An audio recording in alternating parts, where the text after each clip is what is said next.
बस कीजिए, बस कीजिए सासू माँ, बस कीजिए। इस बार आपकी कोई ताकत, कोई तंत्र मंत्र काम नहीं आएगा।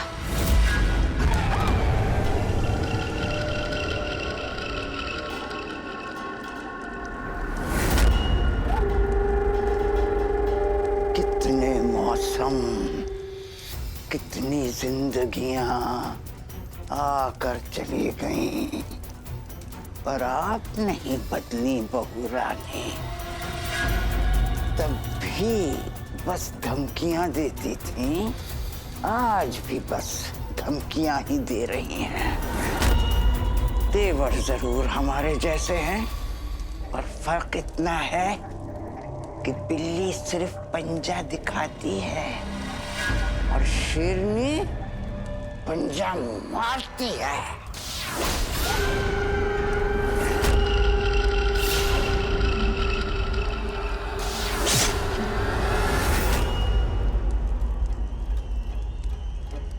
पापा,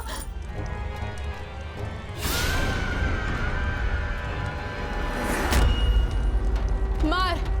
तू जितनी बार हमें मारेगी हम उतनी बार वापस आएंगे। हम भले ही मर जाएं, पर ना हमारा प्यार मरेगा और ना ही हमारा विश्वास।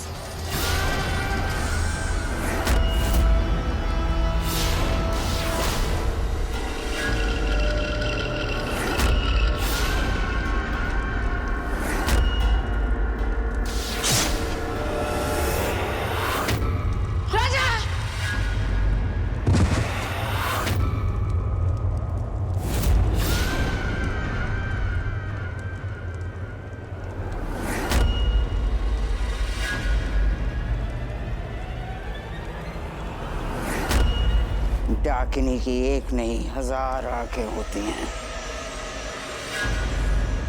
तुमने सोचा तुम हमें फंसा लोगे और खुद फंस गए।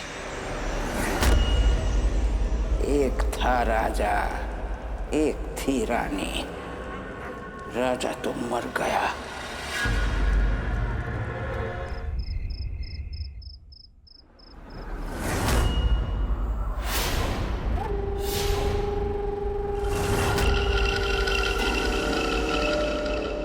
ये मत समझिए कि आप जीत गई सासू माँ, क्योंकि हमारे राजा रानी की जिंदगी, उनका साथ रहना, उनके प्यार की जीत होगी और आपकी हार। जीत तो भले ही आप गई होंगी बहू रानी, लेकिन हारे हम भी नहीं। हम जिंदगी से हार गए, थक गए हम। इन साजिशों से, इन नफरतों से, जिंदगी के इस जंजाल से थक गए हम। और अब चाहते हैं बस मौत आ जाए, शांति से मरना चाहते हैं। हाँ। शांति? आपके मुंह से ये शब्द अच्छा नहीं लगता सासू माँ। हम कैसे यकीन कर लें, कैसे यकीन कर लें कि आप हमारी बच्चों की जिंदगी में वापस लौटकर नहीं आएंगी। वैसे हम मर भी जाएं तो भी आपको यकीन नहीं दिला सकेंगे। पर यकीन तो आपको करना ही होगा ना, क्योंकि आपके पास और कोई रास्ता ही नहीं है ना? तो आप जितना वक्त यहाँ बर्बाद करेंगी ना, आपका राज उतना ही मौत के नजदीक खिसकता जाएगा।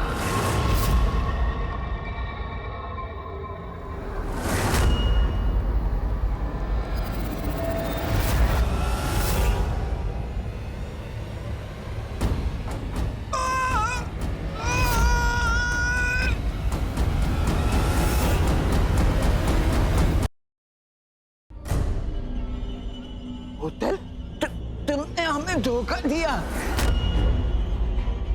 100 दिन सासू के, 1 दिन बहू का।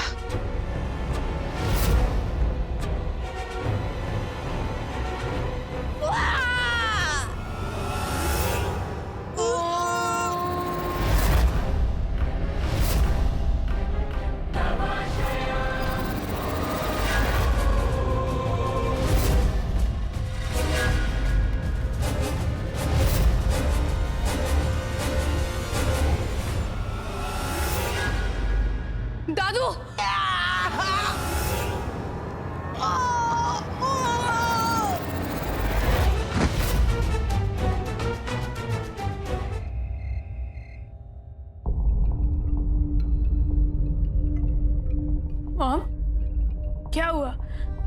आप लोग रो क्यों रहे हो?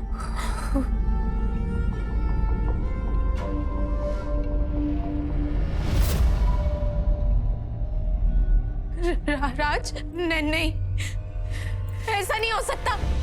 राज, राज, आगे खोलो राज। तुम मुझे इतनी बड़ी पनिशमेंट नहीं दे सकते, तुम मुझे अकेला छोड़कर नहीं जा सकते। देखो, मैं गलत थी, तो तुम जीते, मैं हारी।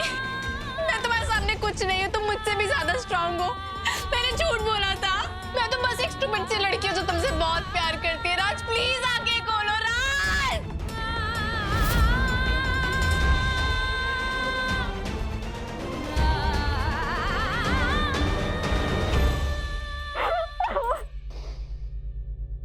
फाइनली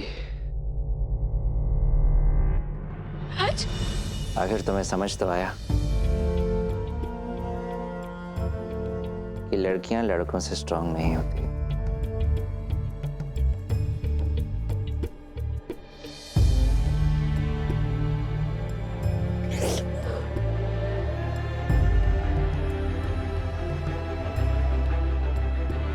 थैंक गॉड तुम ठीक हो, तुम्हें कुछ नहीं हुआ।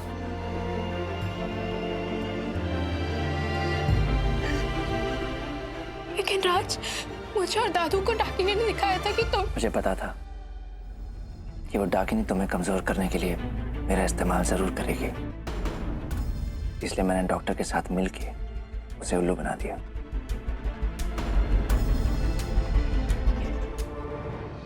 राजा और तुम एक ही कॉलेज में पढ़ा करते थे, या तो यूं कहा जाए कि तुम वहां पढ़ती थी, क्योंकि जहां तुम हर सब्जेक्ट में फर्स्ट आया करते थे वो 3 साल से फेल हो रहा था। जी पढ़ाई तो मैंने 10वीं तक की है, लेकिन इंग्लिश पढ़ना और बोलना जानता हूँ। पढ़ाई ना करने की वजह, और उसकी वजह थी उसके पिता महाराज काल बहुत ही कठोर इंसान थे, और राजा उनसे बगावत करने के लिए कोई भी हद पार कर सकता था।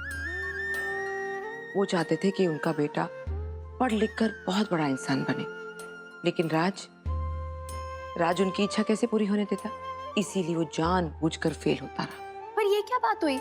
स्टूपिड फिंगर सच में स्टूपिड था क्या? तुम्हारा राजा स्टूपिड नहीं था, वो बहुत ही बुद्धिमान था। एक बार तो उसने बिना पढ़े परीक्षा दी थी और डिस्टिंक्शन में पास हुआ था।